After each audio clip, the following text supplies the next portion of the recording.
Starting over a new relationship or marriage is the hardest thing. One of the hardest things to do. Let me not say hardest thing, but one of the hardest things to do. And it's crazy that people don't even throw more light on how hard these stuffs are. Starting a new relationship, entering into a new marriage, it's very, very hard. You know why? Because it's almost like you are teaching yourself or trying to train yourself on how to talk, how to eat, how to walk. This is just like you having to train yourself afresh, and then everything that you think you know, it doesn't work any longer. You have to learn it afresh. You have to look for ways to make it work. Hello, beautiful people. How you're doing? This is Hosanna, and you're welcome to my YouTube channel. If you're just seeing this face for the first time, you're welcome. And remember to watch, like, share, and subscribe to my channel. And also turn on your notification bell to get notified whenever I post any video online. Thank you, and my old and returning subscribers. Thank you so much, guys, for coming back to this baby girl's channel. She's so grateful, and she loves you guys so much.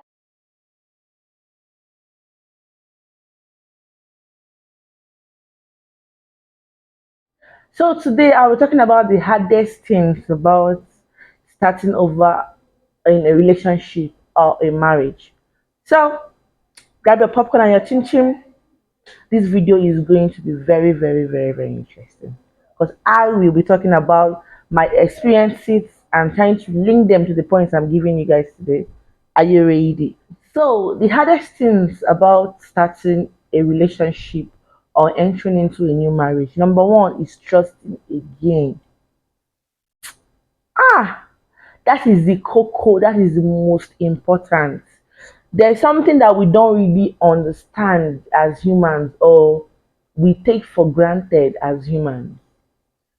Building a trust or building trust, sorry, I think that's the right word to use. Building trust is one of the hardest things to do. It's almost impossible to do. That's why, for me as a person, if there's one thing that I try to avoid is letting someone break the trust he or she has in me. I know that I'm not perfect as a human being. That's why I'm human. Temptations will come, changes will come. But I try as much as possible not to ever let someone that ever trusts me to lose his or her trust in me. Because you see, building that trust, it might even take that person one day to gain that trust. But once you break that trust, it will take the person a thousand years or even never for that trust to come back again. So the best thing you do is make sure you don't even break that trust because you go to suffer. So imagine being betrayed. My heart has been shattered. And then you think that I can actually enter a new relationship and all of a sudden trust that person in the relationship. It doesn't work like that. See, starting over is hard. Number one, especially when it comes to trust. You don't just wake up and trust someone. The person will have to gain that trust. So imagine being heartbroken, betrayed, and you think I can walk into a new relationship and just trust the person. It will take the grace of God. It will take maturity. It will take a lot of convincing, a lot of therapy for me to be able to start trusting people again.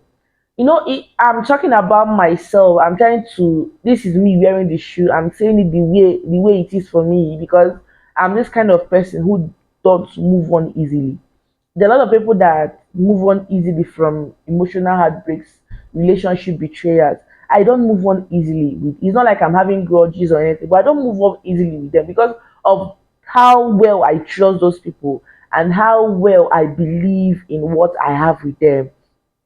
So most times when these things happen, when I get or because in my life I've been betrayed, okay, I've I've seen all shades of betrayal, I've seen all shades of heartbreak. So I understand.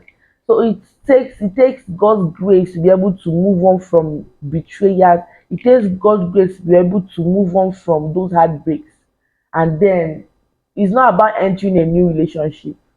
It's about you being able to be able to trust that person again, be able to be open to that person again, be able to believe anything that comes out from that person's mouth. And it's very, very hard because we always feel that since I trusted this person and this person did this to me, trusting another person is actually very, very risky, very, very risky and dangerous. So if you now think of how to start trusting again, be like, I'm not ready for this new thing because of the fear of the unknown. I'm not ready for this. Make everybody just day in day. You understand? So one of the hardest things about starting again for me is to trust again. It's number one for me. So the hardest things about starting over. So my number 2 point is letting go of the past. Aside learning how to trust again, letting go of the past is one of the problems that we have, and that is why it's harder than we think to enter into a new relationship. Why? Because we keep comparing our old relationship to our new relationship. Most times we don't even know when we do it. Most times we don't even know when we do it, but we keep comparing because you know what with this, you want know one thing with relationships. There is this thing about this person that you are dating that you like so much, and that is why you are stick you kept on staying with that person and you stick to that person for the longest of time. There's just one thing about that person, or things about this person that you love so much, and it's making sense in your life. So a lot of times when we break up, because it's just normal that we can't just get 100%. So the possibility that when we even break up with these people, we still want to have those things going on in our lives. And so the new relationships that we're going to start making or start entering into, we keep comparing. We want them to start doing all those things that past relationships that we were in, that they were doing for us. And most times it's not even possible because A is different from B, A in shape and in pronunciation. A is different from B and it's not the same thing as C. You can't expect Mr. A to be like Mr. B. If you want Mr. A, go and stay with Mr. A now. Not you mounting pressure on Mr. B to be like Mr. A. But it's very, very hard. Comparing your old relationship to your is just very hard. And that's one of the things that we do. And that is why it's very hard for us to move on. That's why it's very hard for us to get into a new relationship. It's just so hard. But if you know really that you want to move on, the best you can do for yourself is stop any and every comparison. It will not work. Someone like me, I did that a lot of times. You see, yeah, aside the fact that most of the relationships that I had that I broke up with them, they left me for my friends. That is 70% of them left me for my friends. I say this in my videos. I've never been lucky with relationships. I was never lucky with relationships. I know that I am not perfect too, but I was never lucky with relationships. So 70% of them, of the habits I had, they left me for my friends. And then in all those heartbreaks that I had things I liked or I loved in all of them. And I wanted them for myself. I love the public display of affection. I love the cuddling. I love the attention. I love every other thing. There are a lot of things that comes from relationships that I love. And most times, when I now enter into a new relationship, I see myself comparing those that new relationship to the old ones I've had because I still crave for those things. Like give an example. When I got married, my husband is the kind of person who doesn't love display of affection, this cuddling, coming close, too much. Me, Abi Baba, that is my watchword. I love the display of affection, both inner display, both public display. I love display of affection. That is my love language. I love cuddling. My husband is not that kind of person. He doesn't even love. Doesn't. It's not like he doesn't love me, but this is not him. I remember we had to fight over with most of the quarrels we had when we got married newly was because of the fact that this is not him. You like display of affection, if affection, not affection. You won't get the mistake. I know you love the display of affection, but this is not me. And anaghị amụ aka ekpe na nka. It means there are things you don't start learning in old age. I just feel maybe the relationship he has been in, they really did not value, because if I was dating him those times, he would have learned. But I felt the relationship that he was in, they really did not fancy those things. That is why we are different. So we had a lot of fights because one, I've been in relationships and I've had these experiences in my relationship. I didn't have to beg for the affection. I didn't have to beg for the cuddling. I didn't have to beg for the attention. But now most of those things I need to remind him that I am a lady, and he doesn't know that this is something that he needs to give without me asking. So I think the cuddling part was the one we had most of the fights, a lot of the fights. But now I gave up because this is Mr. N. He is not my past relationships. So I have to adjust. If I knew or if I know that I have to really move on from those things that have held me bound, I have to move on. I have to forget those things. And then I like, even they do me anything for my body. I have to move on. Now I have to face the marriage that I'm in. I have to face this person.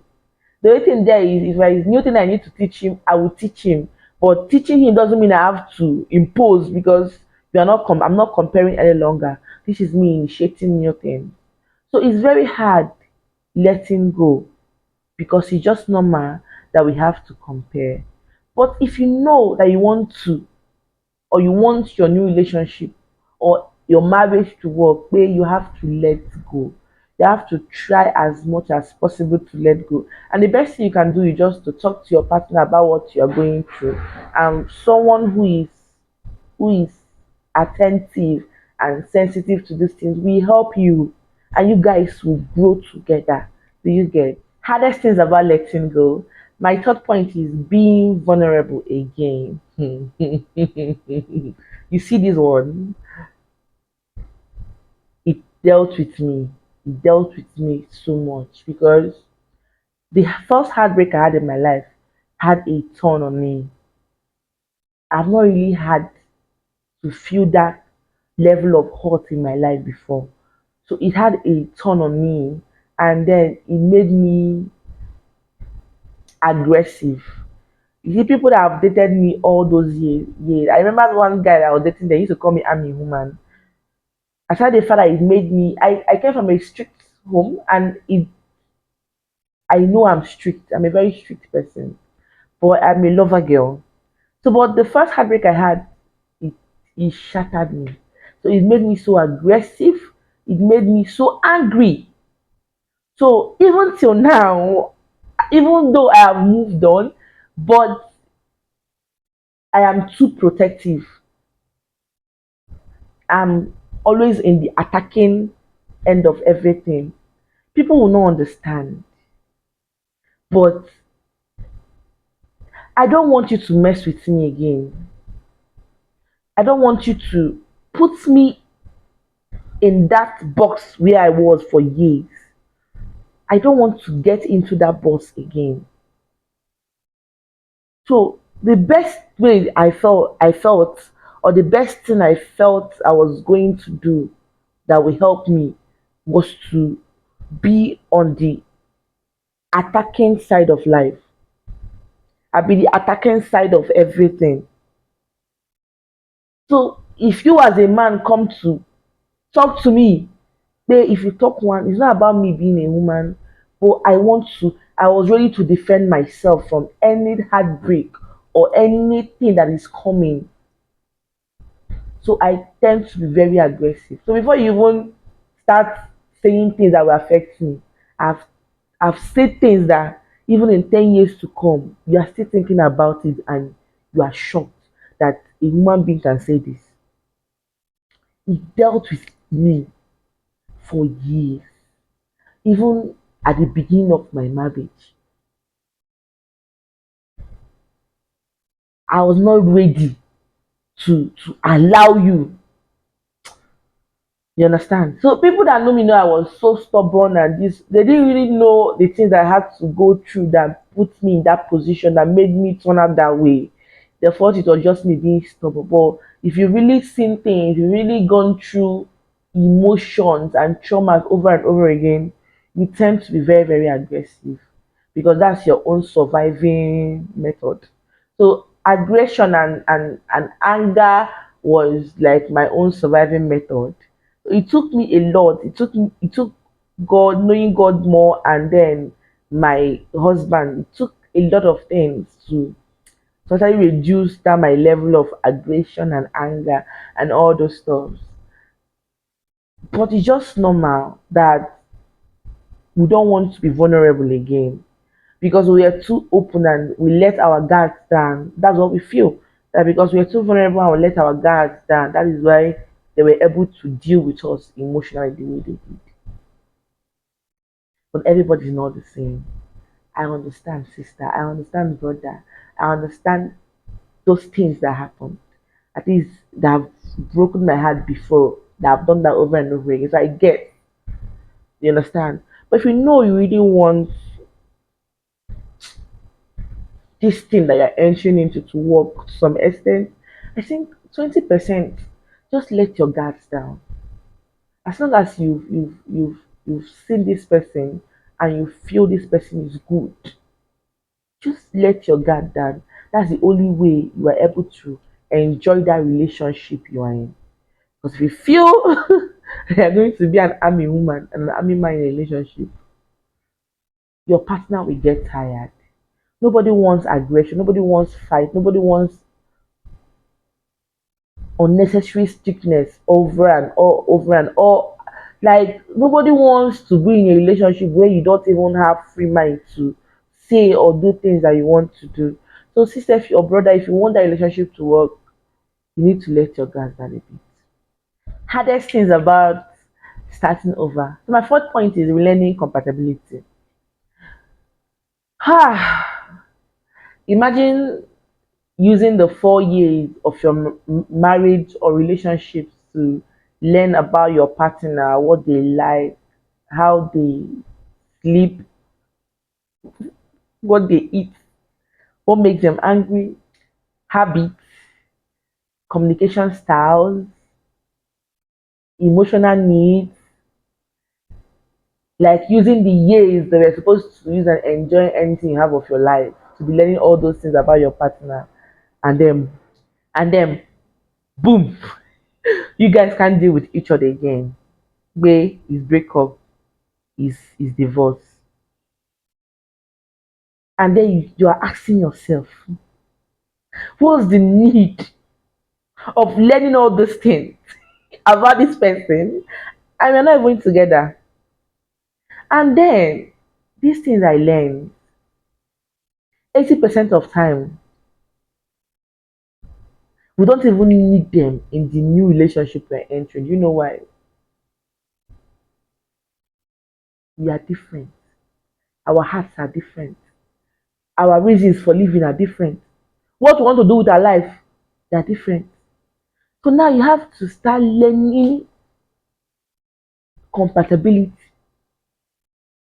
His emotional needs are be her emotional needs. What you need to do and what not to do. How long do you want to do that? For me, I'm not praying for divorce, so because I don't believe in that. I believe in the fact that we can work things out aside violence. I can't take violence. But if we see all those things that we can, I feel we can work it out. If anything happened tomorrow, I'm not sure. I'm not sure that I can go over that stress of learning compatibility again. I'm not ready. It even took me years to be able to learn a lot of things about my partner. But even till now, I've not learned. Number one, I've not learned the quantity of food that guy eats. I used to give him food like in his last life, he was starving. I used to want food that two people can eat, and every single time you keep telling me, I've lived in this house with you for years, and you still don't know the quantity of food that I eat. But my brother in the Lord, tomorrow again I'll still do things that are worse than the ones that I've done. So learning compatibility is hard. Is is work. It's just like you going to university and spending like 4 years in school and coming back. So if you ask me, say it's one of my problems. I'm not ready. I can't do that again. Relearning compatibility is hard. It's hard. Except you are the kind of person who is not invested in your relationship or who is not invested in your marriage, except you're not kind of person. But for someone like me that is so invested in every single thing I do, my relationship, my marriage, my friendship, both with the male and the female, I'm very invested in that. I'm intentional about my friendship and relationships. I have to learn that compatibility. Except you don't take them serious. That's when you tell me that you will not learn what they eat. See, when you even know it, when you even do those things, you don't even know. Because of the fact that you want this person to be happy. You want this person to be okay all the time. So you find yourself doing all those things. Learn how to be compatible. So that's it. So it's hard, but it's worth it. The hardest things about starting over, my last point, fear of repeating the same mistakes. Now this one is is just something that we can't help doing. Imagine bringing out money to invest in a business and that business crash and I lose my money, business I did not see, money I did not see. Do you think that if you come to me again to tell me about another business, do you think that I'm going to invest in that business? Even if after every conviction, if you manage to convince me to invest in another business idea that you bring, I will not use that amount of money that I used in that first stuff that I invested in. I invested in that I lost. I can't use that amount of money again to invest in this new one. Do you know why? I'm going to invest that kind of money that even if I use that money tomorrow, you know, go pay me. It will not pay me. That's just the same way that it is in relationships and in marriages. Now, because of the fact that we are scared of what will happen or the same mistake repeating itself again, we don't put our 100% in those new relationships that we're in. A lot of times, we just give that relationship 20%. The one I gave 100%, they broke my heart. Anything that will happen with this one, let it just happen. I'll move on with my life. That's just what we do. We don't want to build. We don't want to learn. We don't care if you're happy or not. Where you share relationship, we want to be in relationship. Let's be in a relationship. But I think if you feel you are ready to like move on or start something new, relationship is just like gambling. You put in that money to play. If it works, that's okay. You tried. If it doesn't work or it did not work, you still tried. You pick up the pieces of everything that I've scattered and move on. Because you don't know what will happen. This person you think is perfect today might change tomorrow. That's why we are human beings. So relationships are just like games where you have to gamble. Try your best and raise up yourself for the unknown. But if you feel that the fear of repeating the same mistakes will make you not to go outside and grab your joy and happiness, then it's not worth it. In this life, you need to be happy, enjoy your life, smile, free of mind. That's life. So if you tell me, Abi, if you ask me, pé Is it necessary to be scared? Just enter. And then the waiting there is expect anything. That's the only way. See, generally in this life, sef, if you want to survive in this life, just expect anything. The reason why we keep having heartbreaks and betrayal over and over again is that we feel that we know this person enough and this person cannot hurt us. But if you want to live long in this life, aside stupid sicknesses that will come, expect anything. For someone like me that is an overthinker, before most of the things that happen to me, I've analyzed them. A lot of times when they happen to me, I'm just emotionless. You can't even see or get any emotion from me. I've analyzed those scenarios in my head. Ah, I'm abnormal. So, guys, if you ask me, forget every mistake, forget every loss, and be happy. Now, an advice from me: starting afresh is not as hard as you think. Just leave that box you have put yourself and walk out and see for yourself. Starting afresh is not hard. It's only hard when you keep thinking it in your head or saying it in your head that it's hard. It becomes hard for you. But why don't you walk out from that box? Leave that box you're in, and then you see it's not hard. It's time for you to start new. It's time for you to behold a new thing. It's time for you to start afresh. You're going to enjoy it. You're going to live your best life. Start a new life and thank me for it. So thank you so much guys for watching my video. Hope you guys enjoyed this video and hope you learned a lot from this video. Please, if you've not subscribed to my channel, I don't know what you're waiting for. And what to watch, like, share, and subscribe to my channel. And turn on your notification bell to get notified whenever I post a new video online. Thank you so much, guys. And I love you guys so much. Ciao. Thank you for watching my video. Don't forget to like, share, and subscribe. I love you so much. Ciao.